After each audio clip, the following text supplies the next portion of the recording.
Let me explain to you why I think what we've been through the past 2.5 months here in the state.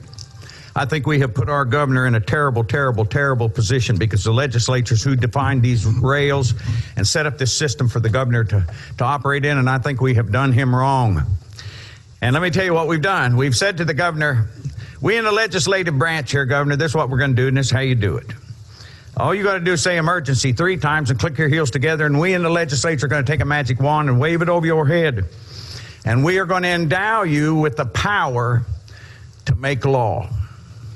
And if you need a judicial branch to back you up, that's okay. We don't mind.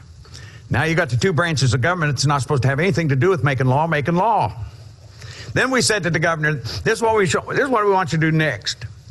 We want you to segregate all the people and the businesses in this state into 2 piles. One pile we'll call useful people with useful businesses. The other pile are for useless people and useless businesses. Now, dear Lord, don't call it that, Governor. Use a benign word like essential and non-essential.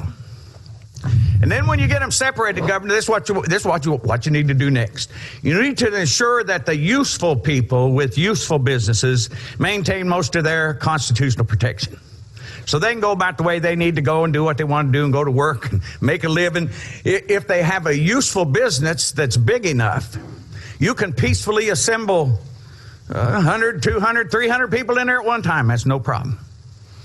But the useless folks with the useless businesses, we want you to suspend their constitutional protection. And that way you can say to them, you shut your door, you go to the house, and you stay there till we tell you can come out. And the only time we're going to tell you to come out is if you want to go do business and spend your money at a useful business. The rest of the time you stay at the house. Draw your check.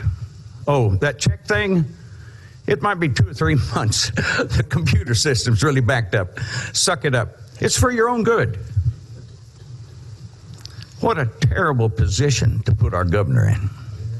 And then we said, since we've retained constitutional protection for the useful folks and the useful businesses, we can't harass him with the police. But the useless businesses and the useless people, this is what you do.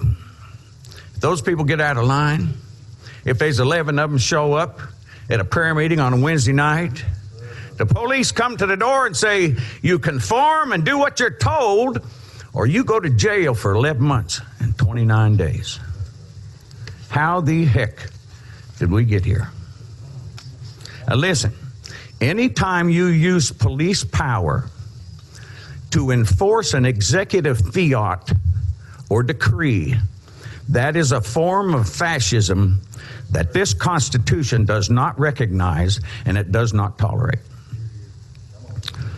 So at the end of the day, what does this amendment do? Well, it doesn't fix all this mess we created for the governor. We got to fix that so we never put him in that mess again. What this amendment does do is strips out the fascism out of the 3 most egregious constitutional areas. It says you cannot use law enforcement to enforce an edict out of the executive branch that denies people the ability to assemble peaceably, that gives them the right to go to work and earn a living, and that allows them to move around this state freely without the government infringing on them. And there you have it. Okay. Wow.